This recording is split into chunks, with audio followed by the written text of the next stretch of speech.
Olá, tudo bem com vocês? Sejam bem-vindos a mais uma aula do nosso curso Fisiopel. Hoje nós vamos falar sobre a constipação intestinal. Constipação intestinal que vai ser uma das doenças que mais vocês vão atender no dia a dia.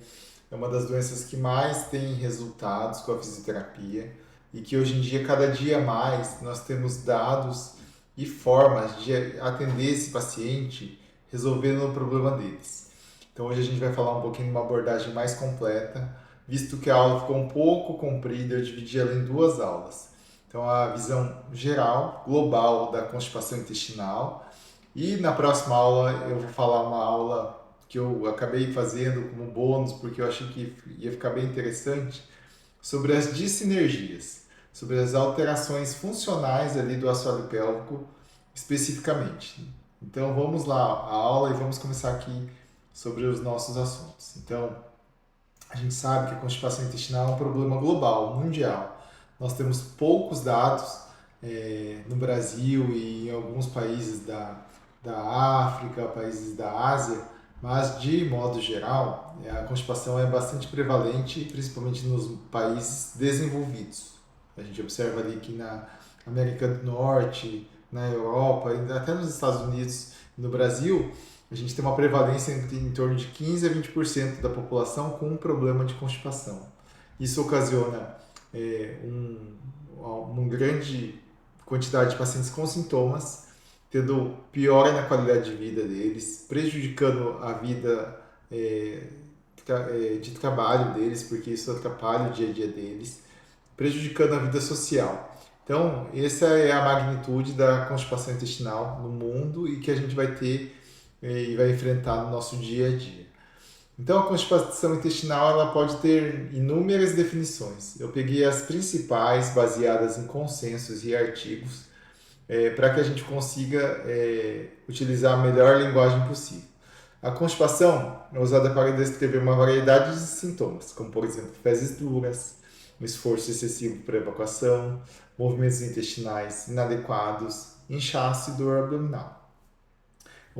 Existem vários nomes que são dados, né? Constipação intestinal, prisão de ventre, o paciente fala que tem o intestino lento, devagar. Então, assim, a constipação é utilizada para esses inúmeros termos que a gente pode usar em cada região. A constipação ela pode ser dividida em aguda ou crônica. Né? Aguda é quando é aquela constipação que dura apenas uma semana, ou menos de uma semana. Então, o paciente, de tempos em tempos, ela se alimenta mal e fica uma semaninha com o intestino preso. Já a constipação crônica, normalmente, ela dura mais que 4 semanas. E alguns critérios, ela tem que durar mais que 3 meses. Ou seja, então ela dura 4 semanas contínuas e mais que 3 meses. Aí a gente considera que a constipação já se tornou crônica e normalmente esse é o nosso objetivo de paciente que a gente precisa fazer o tratamento adequado. A maior parte dessas constipações, o resultado é uma doença primária, isto é, uma constipação primária, e ocorre por conta da função intestinal. Então, normalmente, os fatores dietéticos são os principais, a má alimentação, a inadequada consumo de fibras e de água são os principais. Segundo, é a falta de mobilidade, são os fatores relacionados ao estilo de vida. Por exemplo, pacientes muito sedentários, que têm baixa mobilidade, têm uma piora do quadro da função intestinal. E, por fim, os distúrbios de propulsão colônica ou esvaziamento retal. Todos esses são considerados de constipação primária. Então, em 90% da constipação está relacionado a esse problema. Quando a gente vai pensar em constipação, em primeiro lugar, a gente precisa saber se realmente o quadro é de uma constipação. Então a gente vai perguntar para o paciente, vai entender a natureza, né, dos sintomas, se são reais ou não. Normalmente a gente precisa de no mínimo um diário de 2 semanas desse paciente, da alimentação, da dieta e do intestino, como que ele está funcionando. Poder uma história médica com medicamentos, cirurgias prévias, se ele tem alguma outra alteração, se tem sintomas associados à distância fora do intestino e sintomas de alarme, como perda de peso, sangramento nas fezes, que vão às vezes induzir a gente a entender que a constipação pode ser um câncer ou alguma doença mais séria. Além disso, existe um gráfico inventado para a gente caracterizar o tipo de fezes desse paciente. A gente pode usar, é bem fácil de usar. Normalmente a gente pode ter uma tabelinha assim, mostrar para o paciente que ele vai entender e vai facilitar essa comunicação. Então, normalmente a escala de Bristol, né, o tipo 1 é aquelas fezes em bolinhas ou chamadas fezes em síbalos. O tipo 2 é as bolinhas agripadas, né, que ele fica tipo uma salsicha, mas cheia de bolinhas. A tipo 3 ela começa a ficar mais lisa, mas ela tem umas quebraduras ainda no meio das fezes. O tipo 4 já é umas fezes lisas e macias em formato de salsicha. O tipo 4 já é fragmentado, mas ainda tem a forma de fezes. O tipo 5 ele já é bem pastoso e o 6 é líquida. Então, quando a gente vai pensar em constipação, nós temos que ficar atento ao tipo 1 e o tipo 2, né? Bolinhas ou aquelas fezes agrupadas mais endurecidas. Para nortear, para a gente conseguir fazer uma avaliação completa, existe uma comissão, né, que faz alguns critérios para a gente normatizar algumas doenças do aparelho digestivo.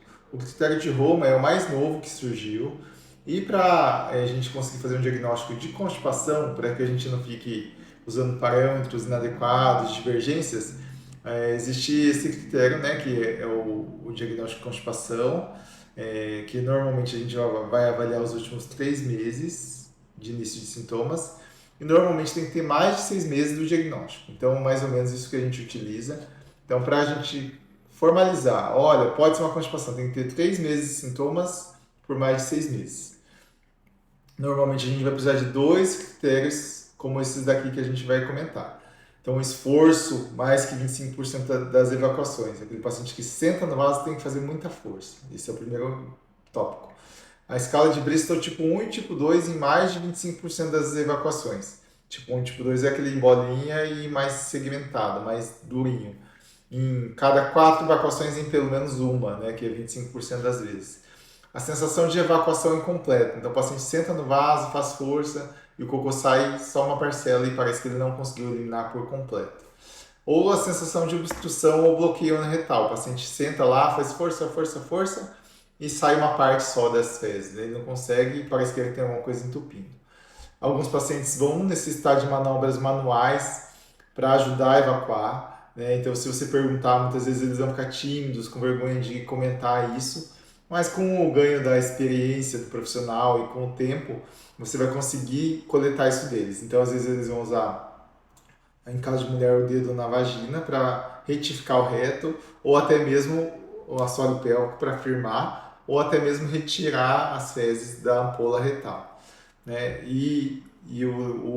Os 2 últimos dados é menos de 3 evacuações por semana, então o ideal, quando pergunta como que é o ritmo normal de evacuação? O perfeito é você evacuar todos os dias, de preferência 2 vezes ao dia, conforme as suas refeições principais. A gente tem o reflexo gástrico, cólico, que quando a gente come o intestino recebe um sinal de esvaziar, então o normal. Evacuar 1 a 2 vezes ao dia é o normal. Até dia sim, dia não, a gente pode considerar normal porque tem variações de anatomia, de intestino, de alimentação. Então isso a gente considera normal. Passando disso, a gente já começa a considerar uma constipação. Então, se você evacua 3 vezes por semana, ou seja, a cada 2 dias, normalmente você já entra como um critério de constipação. E normalmente não pode estar usando laxante, essas coisas, senão ele vai causar uma confusão. E critérios insuficientes para síndrome do intestino irritável, que basicamente é ter dor, é alívio quando evacua e uma evacuação com alteração. Isso que a gente considera intestino irritável. Em geral, a gente divide a constipação em 3 grupos, né? Podemos dividir e eles podem estar sobrepostos entre eles. Então, a gente pode dividir em distúrbio de obstrução de saída, constipação por trânsito lento ou constipação de trânsito normal. Então, aquela constipação que parece que tem aquele dificuldade de evacuar só na saída, que o cocô chega no reto e o paciente não consegue fazer cocô, ou de saída. Aquela que o intestino é bem lento, né? A gente chama de inércia do colo ou pseudo-obstrução do intestino, que o trânsito do intestino é bem devagar. E aqueles que têm a constipação do trânsito normal, mas o intestino ele não funciona na forma correta, que a gente vai comentar um pouquinho de cada uma delas a seguir. Então, primeiramente, a constipação de trânsito normal é uma constipação do tipo primária. Ela é idiopática, ou seja, não tem causa, assim, uma causa que forma um diagnóstico adequado, mas basicamente ela é composta pela constipação da síndrome do intestino irritável. O intestino irritável ele é uma síndrome normalmente no qual o intestino não funciona muito bem, mas ele não tem uma doença associada, é apenas a função intestinal que não está adequada. Então, por isso a gente chama de uma constipação funcional. E ele pode representar até 90% das causas idiopáticas. Eu acho que 90% é muito, mas como a gente pegou dados da literatura, é mais ou menos isso que diz. Então, habitualmente, a gente tem que pesquisar que são distúrbios. O paciente tem muitos distúrbios psicossociais, geralmente eles têm muita ansiedade, depressão, tem toque. Então, a gente tem que pesquisar isso. São pacientes que muitas vezes vão ser mais poliqueixosos, mais sintomáticos. Eles vão queixar também de desconforto abdominal e muitos gases, normalmente estufamento. Geralmente vão responder bem à adição de fibras e uma melhor hidratação. Então é só dar mudança do hábito de vida normal, a dieta, que ele vai melhorar. É, o maior grupo de constipação crônica, ele não tem evidência que o trânsito é lento ou de sinergia da defecação. Então esse é o tipo mais comum, né, que é o do trânsito normal. Não vai ter também nenhuma doença, como alteração bioquímica, e vai estar relacionado ao intestino irritável, mais ou menos isso que a gente tem. O trânsito lento, a constipação por trânsito lento, é consequência do trânsito retardado das fezes no cólon. Então o intestino vai trabalhar muito devagar, as fezes vão endurecer e vão ficar cada dia mais devagar. Normalmente ela está relacionada a algumas doenças, ainda bem que ela não é muito comum, né? Ela é relacionada, por exemplo, ao megacólon. O megacólon é uma dilatação do intestino, o intestino fica bem dilatado, fica enorme, né? Fica gigante.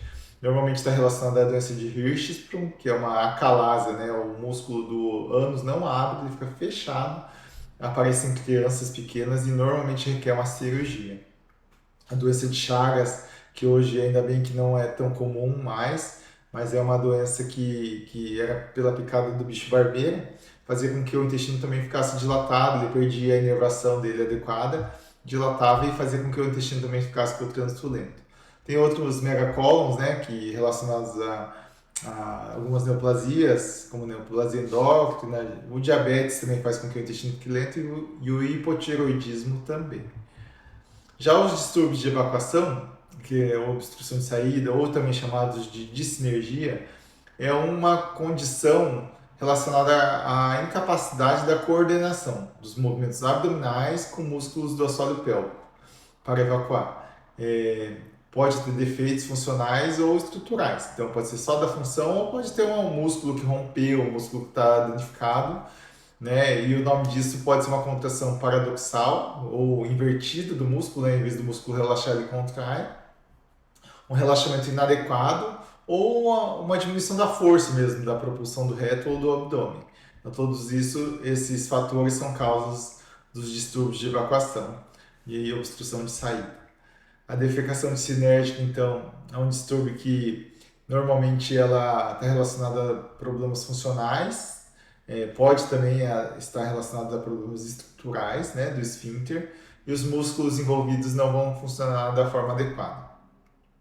Outros distúrbios que também podem estar relacionados ali a essa questão funcional muscular é a intussuscepção do reto, síndrome do períneo descendente, prolapso retal e retocélio, que é a fraqueza da parede anterior do reto. Isso eu vou comentar um pouquinho mais numa outra aula, mas basicamente são essas questões da evacuação da obstrução de saída. Além disso, essa evacuação hoje, cada dia mais, a gente tem feito diagnóstico e alguns centros de referência ele já corresponde a 1/3 de todas as constipações. Então já o número vem crescendo, principalmente porque a gente tem identificado com diagnóstico, com a avaliação correta do paciente, mais esses pacientes. É, então, há dados na literatura que falam que é 1/3, tem uns que falam que é o segundo mais comum, né, tipo de constipação. E a defecação sinérgica é o distúrbio mais comum da evacuação, do distúrbio da evacuação retal, do problema retal, tá? Normalmente é uma condição adquirida, então ela acontece durante a vida, a pessoa pode nunca ter e de repente ela adquiriu, e está bastante relacionado a queixas ao comportamento, ao comportamento dessa pessoa.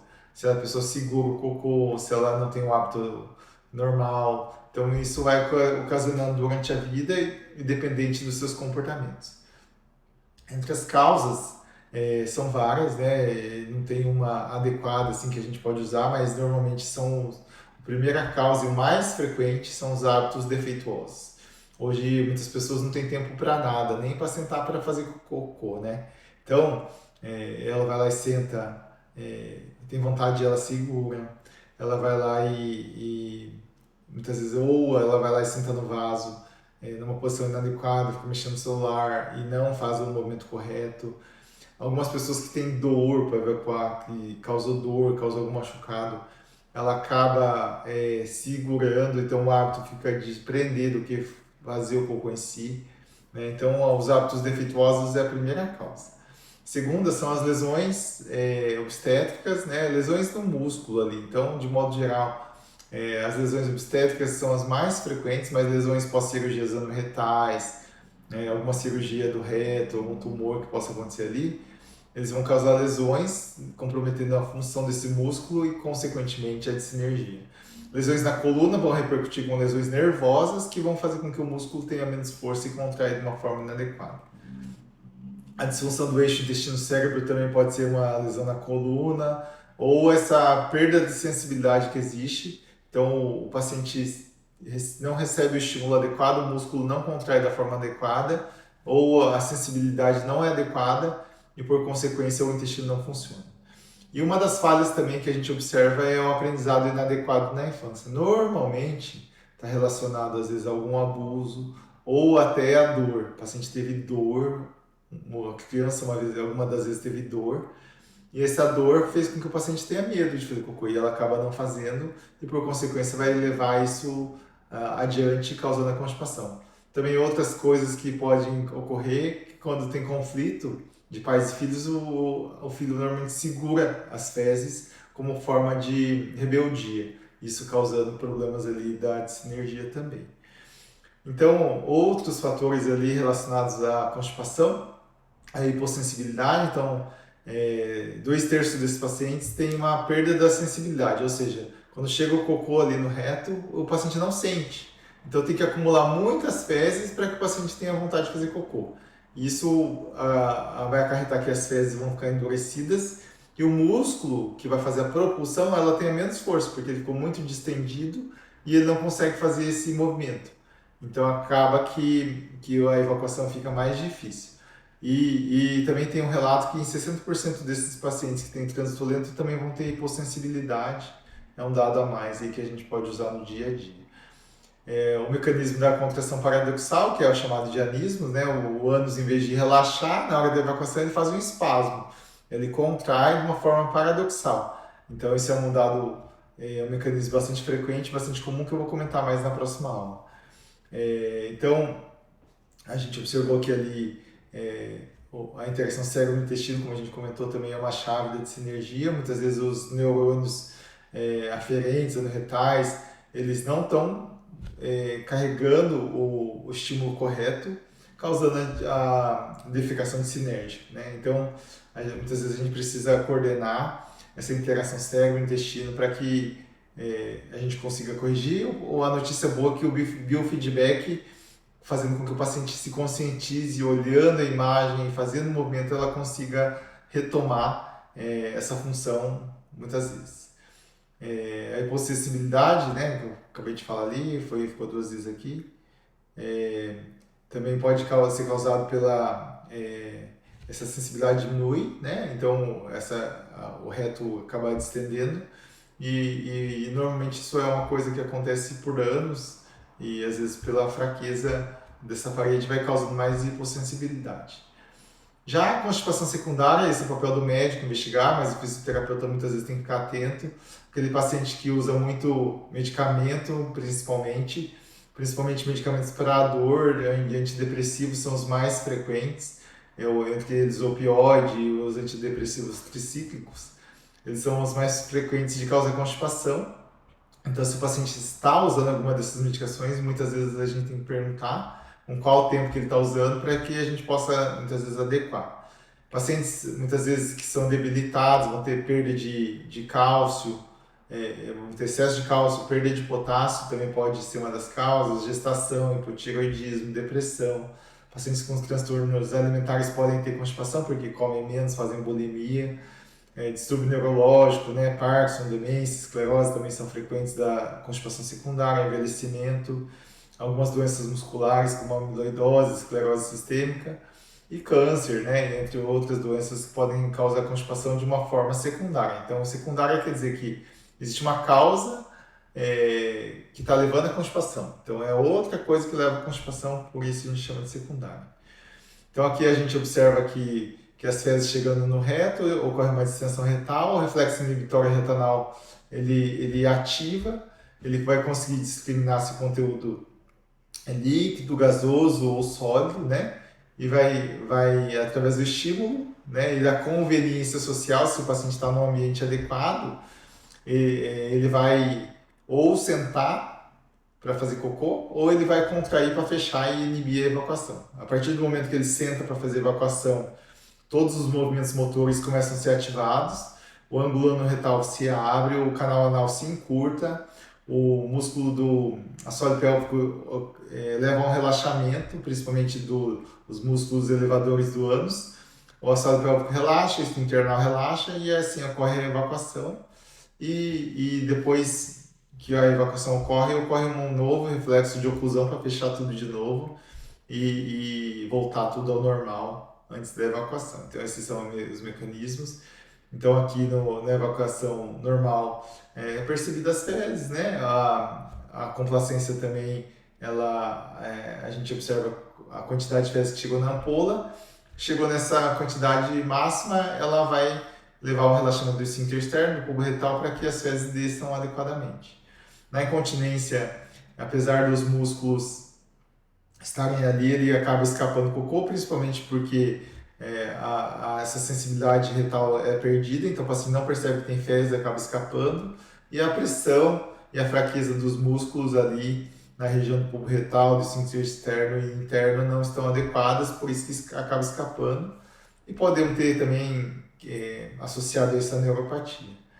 Já a evacuação dissinérgica, então a gente pode ter todos esses fatores, né? Uma sensibilidade retal diminuída, uma complacência retal diminuída, então a capacidade de acomodação de fezes alterada, na verdade aumentada, né? Não diminuída, aumentada em relação à incontinência, uma contração do músculo inadvertida, né? Do cubo retal, do esfíncter externo, e uma força menor da propulsão abdominal para baixo, empurrando as fezes. Então, todos esses são causas da defecação dissinérgica. Como que a gente faz o diagnóstico, então, da constipação? A constipação, basicamente, a gente começa pela história clínica, uma história que vai nos dizer se a gente precisa investigar ou não, né? Então, a gente comentou ali no critério de Roma, lá no início.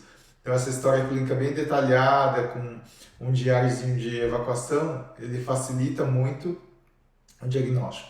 Mas uma vez que a gente suspeitou, a gente precisa muitas vezes pedir alguns exames, né? Então a gente vai falar um pouquinho de cada um deles. Temos o estudo do tempo de trânsito colônico, a defecografia, a manometria retal, o teste de expulsão de balão, colonoscopia e o hemopacto são os exames que a gente basicamente utiliza para avaliação da constipação. O tempo de trânsito colônico é um exame bem interessante, a gente não tem no Brasil, mas muitas vezes a gente consegue adaptar, no qual a gente tem uma cápsulazinha com várias argolinhas e a gente faz o paciente ingerir essa cápsula. Essa cápsula, após ingerida, a gente vai fazer um acompanhamento com exames de raio-x para a gente detectar em qual localização que está. Então a gente normalmente faz o raio-x no primeiro dia para saber se a cápsula foi ingerida realmente. Depois a gente faz o exame no terceiro, no quinto e, se preciso, no sétimo dia. Então a gente observa aqui que o colo está vazio Aí a distribuição das argolinhas normais, né, quando está normal. Aqui a gente observou que o trânsito está normal, mas houve uma retenção das argolinhas no reto. Então a gente observa que o problema está aqui na região do reto, que vai falar a favor de uma dissinergia retal. Né? A gente pode observar também, às vezes, um trânsito lento, no qual todas as argolinhas vão ficar paradas no colo, e muitas vezes até a gente pode encontrar no intestino delgado essa retenção. Então é um estudo interessante, simples de fazer, mas a gente não tem essas argolinhas aqui no Brasil. De vez em quando a gente viaja para o exterior, a gente compra e utiliza ele porque facilita o diagnóstico. Um outro exame também que acabou saindo de uso, mas que é bastante útil, chamado defecografia, né? No qual a gente faz o paciente deitar, a gente injeta na região anal dele um enema com substância com contraste, né? Que é o bário. Injeta esse contraste e depois coloca o paciente numa cadeirinha para ele evacuar. Essa cadeirinha tem um adaptador no qual a gente consegue bater raio-x ou fazer um videozinho através de radiografias. E a gente vê essa imagem aqui com contraste no reto.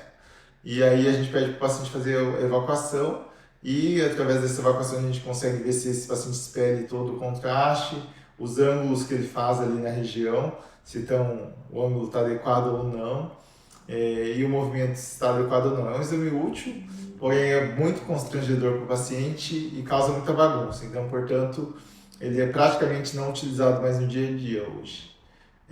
Para substituir ele foi advogado o uso da ressonância magnética, né? A ressonância magnética, o princípio é o mesmo daquela radiografia, só que você faz com o paciente deitado.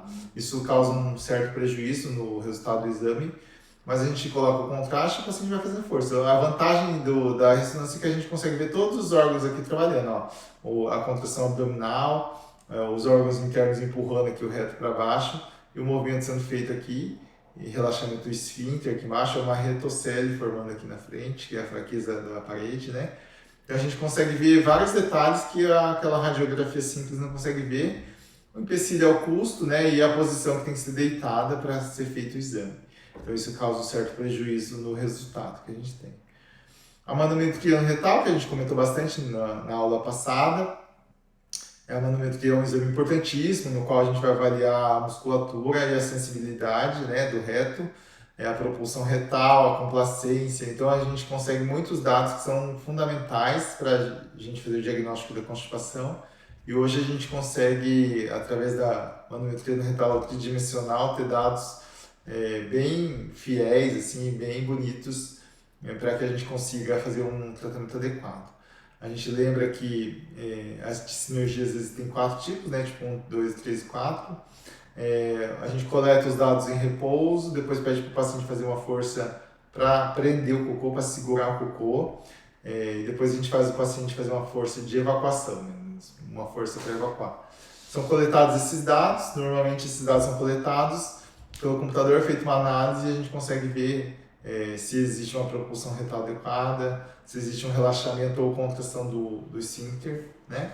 Então, aqui no tipo 1 aqui a gente tem uma propulsão adequada, mas o esfíncter anal não relaxou, ele fez uma contração paradoxal, que é o chamado verdadeiro anismos. No tipo 2, não houve uma propulsão retal, o reto não conseguiu empurrar as fezes para baixo. E ainda para piorar, o esfíncter contraiu em vez de relaxar, o esfíncter anal. Então, essa aqui é uma das principais causas de constipação que a gente observa no dia a dia. No tipo 3, houve uma propulsão retal, o reto conseguiu empurrar as fezes para baixo, mas o esfíncter anal não relaxou adequadamente, ele se manteve num tônus normal ali, não relaxou. E o tipo 4, ele não teve propulsão retal e também não teve relaxamento. Normalmente é o tipo mais difícil da gente fazer tratamento. Então a gente observa aqui a sequência que a gente faz, né? Então repouso, contração, repouso de novo, e aqui o padrão normal, né, da evacuação, e a contração paradoxal fica tudo vermelhinho, o músculo contraído. Aqui há uma propulsão diminuída e aqui uma propulsão com contração paradoxal. Então são alguns dados aqui que a gente pode encontrar na manometria. Eu vou explicar isso bem na próxima aula ali que eu separei para falar só de sinergia. O enema opaco, né, é um outro exame que a gente pode usar. A gente injeta contraste em vez da defeco no em todo o intestino para ver se tem alguma dilatação, aquele megacólon que a gente comentou, se tem divertículos, se tem alguns outros dados, a gente também não usa no dia a dia mais, por conta da dificuldade técnica de fazer esse exame e o paciente também se sente bastante incomodado, mas é um exame que, se a gente tiver possibilidade de fazer, ele é bem útil para a gente visualizar a forma, o tamanho do cólon, se ele tem megacólon, se tem um mega sigmoide, se tem um mega reto, se ele tem alguma estenose que está dificultando. Então ele é muito bom, porém a gente não usa hoje mais. E a colonoscopia também é um exame que a gente utiliza bastante, principalmente para avaliar todo o cólon. A gente utiliza ele, é uma câmera, né, que a gente vai guiando até percorrer todo o intestino. Normalmente a gente utiliza principalmente para afastar sintomas de alarme ou risco de câncer. Então, se o paciente tem alguns sangramentos, ele tem uma perda de peso, anemia, sangue oculto nas fezes, ou uma mudança súbita, né, do funcionamento do intestino, a gente tem que fazer esse exame para a gente conseguir avaliar e afastar doenças piores, né? A constipação normalmente o diagnóstico, a colonoscopia não faz diagnóstico da constipação, ela só faz o diagnóstico diferencial, ou seja, vê se tem algumas outras doenças que estão relacionadas à constipação secundária ou alguma outra coisa assim. Então, o tratamento, basicamente, a gente precisa definir qual tipo de constipação que é predominante, se ela é inércia colônica, né, constipação de trânsito lento, constipação de trânsito normal ou retal, para a gente definir qual terapia a gente vai usar. Uma orientação higiênico-dietética é sempre útil, né? Então, orientar como a postura no vaso, qual a alimentação, tomar bastante água, comer bastante fibra. Então, isso é o básico que a gente precisa fazer de orientação. Aqui, algumas fibras e alguns laxantes que a gente pode usar no dia a dia, né? Então, as fibras existem farelo de trigo, Psyllium polycarbofila, né? Que são as fibras principais que a gente usa no dia a dia. Alguns laxantes que a gente utiliza, né? Os osmóticos, que é a lactulose, e o PEG, que é os mais a gente usa. Os pacientes gostam muito de usar o hidróxido de alumínio, só que a longo prazo ele não é bom, porque ele faz mal. O efeito de ação deles é rápido, é 24, 48 horas, o magnésio em 1 a 3 horas. Os laxantes estimulantes também, que são outros laxantes que fazem muito mal à saúde intestinal, como o bisacodyl, o C, nipiculsulfato, né, que a gente não recomenda ficar usando, somente em casos de exames. E existem alguns medicamentos novos aí, que é a procalciprida, linaclotida, né, que é outro medicamento novo que tem saído, que a gente pode usar também para estimular o trânsito colônico, principalmente naqueles casos de trânsito lento. Podemos usar óleo mineral, azeite de oliva também para ajudar a lubrificar as fezes, também é outra forma. Os enemas e os supositórios a gente não recomenda ficar usando com frequência, porque eles causam danos ali na região da mucosa e até da musculatura ali do intestino. Então a gente não recomenda ficar usando eles com frequência. E a gente conseguiu até uma aula bônus com uma nutricionista, que ela vai falar bastante das fibras, do tipo de alimentação que a gente deve orientar, porque os pacientes vão perguntar, então isso é importante. Então, mais um algoritmo aqui, para a gente entender, né? Então, basicamente, o paciente feito o diagnóstico de constipação, a gente vai fazer alguns exames. Primeiro, a gente vai suplementar fibra. Se resolveu, continua só com suplementação. Se não resolveu, a gente vai buscar alguns distúrbios fisiológicos, né? A gente vai usar a manometria ou o teste da expulsão do balão. Caso esteja normal, a gente vai acompanhar, usar algum reguladorzinho intestinal para ajudar. E caso esteja anormal, a gente vai entender que é uma desordem defecatória. Podemos mandar para o biofeedback, né? Fazer o tratamento. E, caso melhore, a gente continua. E se não considerar, a gente vai pesquisar outras coisas. E os tratamentos daí se tornam muito mais invasivos, então por isso que o biofeedback hoje, a fisioterapia pélvica são de fundamental importância. Aqui tem outro, né, também algoritmo aqui para a gente seguir, mas basicamente ele dá um laxantezinho para ver como funciona, né, ele faz essa avaliação, afasta os sinais de alarme, aí ele vai cair nas desordens evacuatórias retais, que vai para o biofeedback. No trânsito devagar, né, no trânsito lento, a gente vai dar uns procinéticos, uns estimulantes. Caso não resolva, muitas vezes tem que ir para cirurgia. E os de trânsito normal, normalmente vai fazer um tratamento de constipação funcional com medicamentos e habitualmente isso resolve. Lembrando que o biofeedback, a Tassiane vai comentar bastante sobre isso, né, na aula dela, da fisioterapia, mas o biofeedback, ele está presente, ele responde em 70% dos quadros da constipação funcional, ou o biofeedback vai ser bem aceito, vai ser adequado para o tratamento, né? Então, o biofeedback basicamente vai ter na evacuação, a sensibilidade, relaxamento e as dissinergias. Então, basicamente, isso que a gente vai trabalhar no biofeedback, mas vai ser melhor abordado pela fisioterapeuta. Em conclusão, a gente tem que entender as causas da constipação. Por isso que a avaliação médica no início é importante, para que a gente afaste algumas doenças, né? Algumas outras doenças, afaste um câncer, uma diverticulite, afaste um megacólon, um hipotireoidismo. Então, esse é o papel do médico, fazer essa diferenciação e pedir o exame para a gente chegar na causa correta. O fisioterapeuta vai chegar às sinergias ou às disfunções ali do assoalho pélvico. Chegando a esses pacientes, eles podem ter sintomas concomitantes, podem ter uma associação de sintomas. Mas chegando, o fisioterapeuta vai ter que fazer a abordagem dele, a avaliação dele, o raciocínio clínico, para que, juntando com os dados que tem dos médicos, junto com o dele, faça o melhor tratamento possível para o paciente. Essa abordagem da reabilitação pélvica, ela mudou o jogo da constipação. Nesses últimos anos, a constipação intestinal tem ganhado novas opções, tratamentos mais efetivos por conta dessa interação médico e fisioterapeuta. Então, a gente precisa muitas vezes conversar bastante e entregar resultados, e para que a gente consiga unir essas forças e o paciente sair melhor. Como eu disse, as sinergias iam ficar muito longas. Eu peguei os artigos mais recentes e eu compilei, e na próxima aula eu vou falar um pouquinho sobre as sinergias com mais profundidade, falando dos tipos de sinergia, e para deixar tudo redondinho para que quando a fisioterapeuta venha, vocês saibam qual tipo e como abordar da melhor forma possível.